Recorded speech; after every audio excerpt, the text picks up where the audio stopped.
Salutare, dragilor! Astăzi vom face un perete cu stuco lustru, cu efect de oglindă.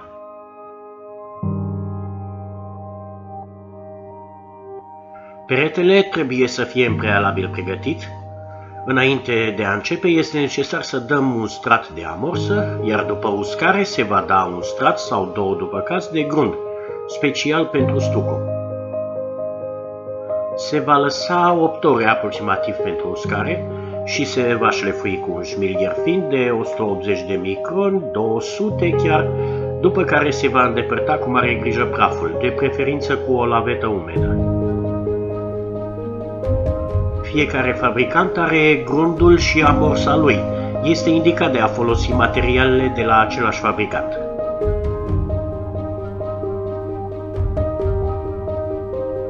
Materialul se aplică cu o gletieră de inox inoxidabil cu colțuri rotunjite sau gletiera din imagine de la Parfelis. Se aplică în cantități mici și cu gesturi repetate în diferite direcții. În felul acesta se va obține un suport fin, dar totuși neregulat. Se va crea un efect de profunzime.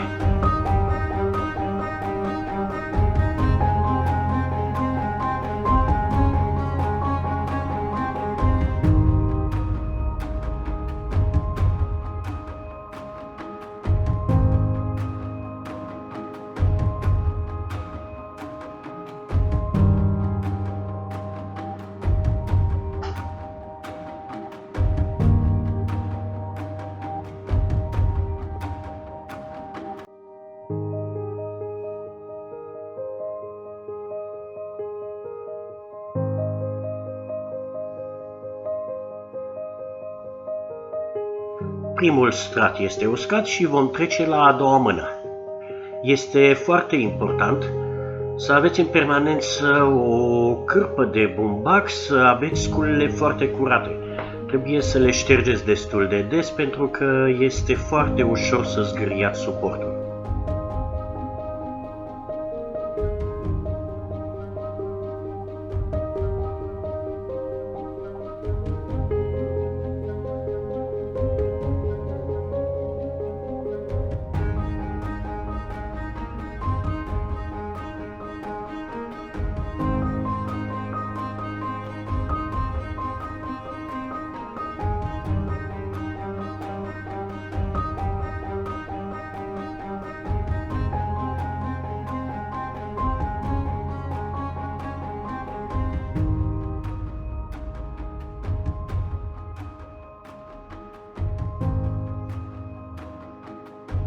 După aproximativ jumătate de oră, când materialul este bine zvântat, se trece la lustruire.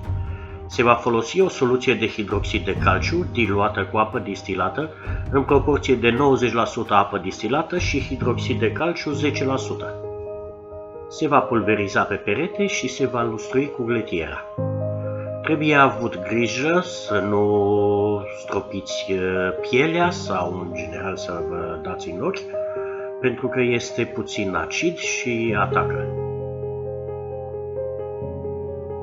Hidroxidul de calciu îl puteți obține în orice farmacie, de preferință să cumpărați un flacon cu o concentrație între 30 și 40%.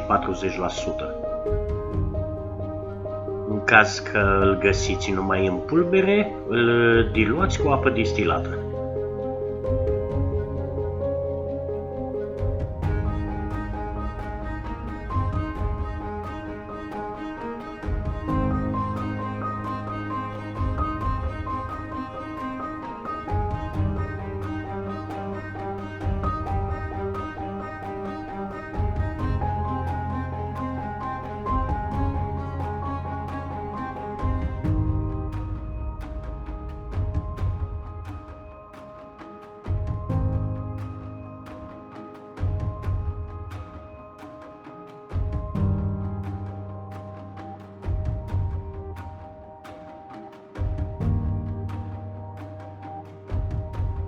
Trebuie să aveți grijă când s-a zvântat peretele să îl stropiți să fie umed în continuu.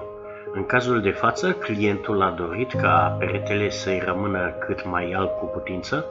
Pentru aceasta am folosit hidroxidul de calciu.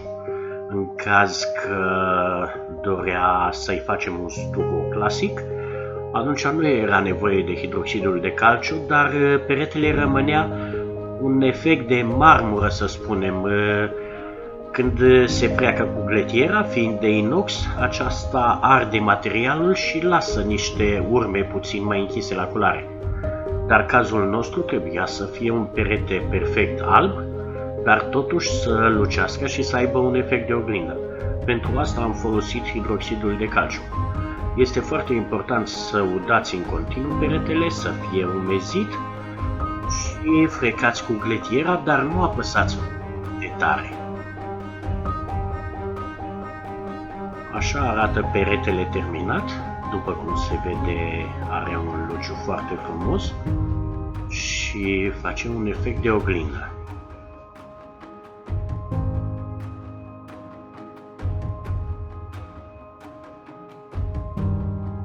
Aceasta este o baie de lux realizată pe Coasta de Azur, în Franța.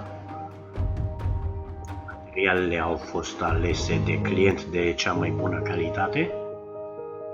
Faianța este model 3D. Avem 3 pereți de faianță, iar unul este cu stuco lustru.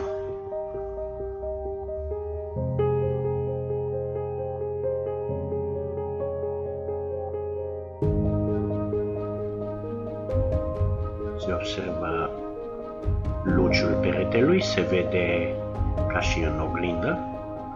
Oricum, în înregistrarea video nu se vede nici la jumătate ce este în realitate.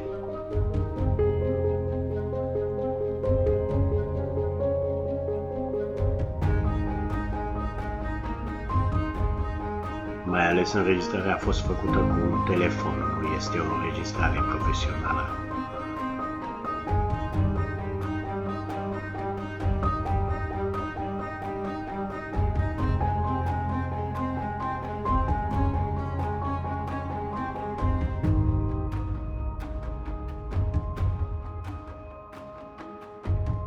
Dușul este încastrat în perete. WC-ul este suspendat.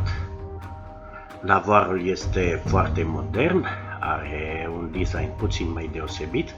Dispune și de o bară de LED care este situată în interiorul sertarului. Când se deschide sertarul, acesta se luminează automat.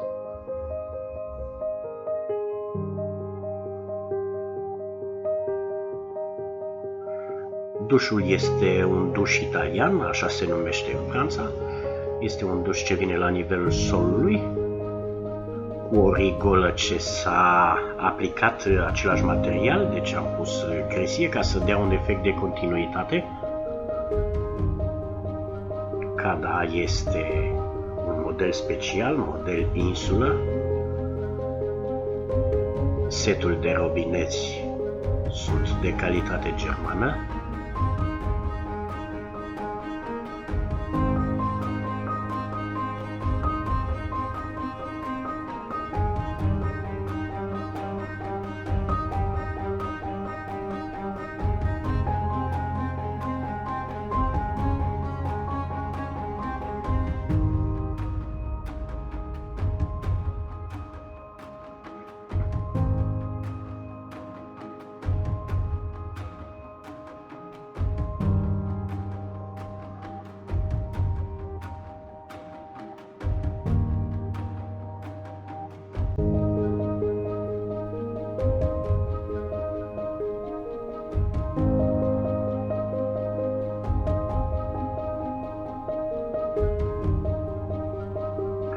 Aceasta este baia terminată.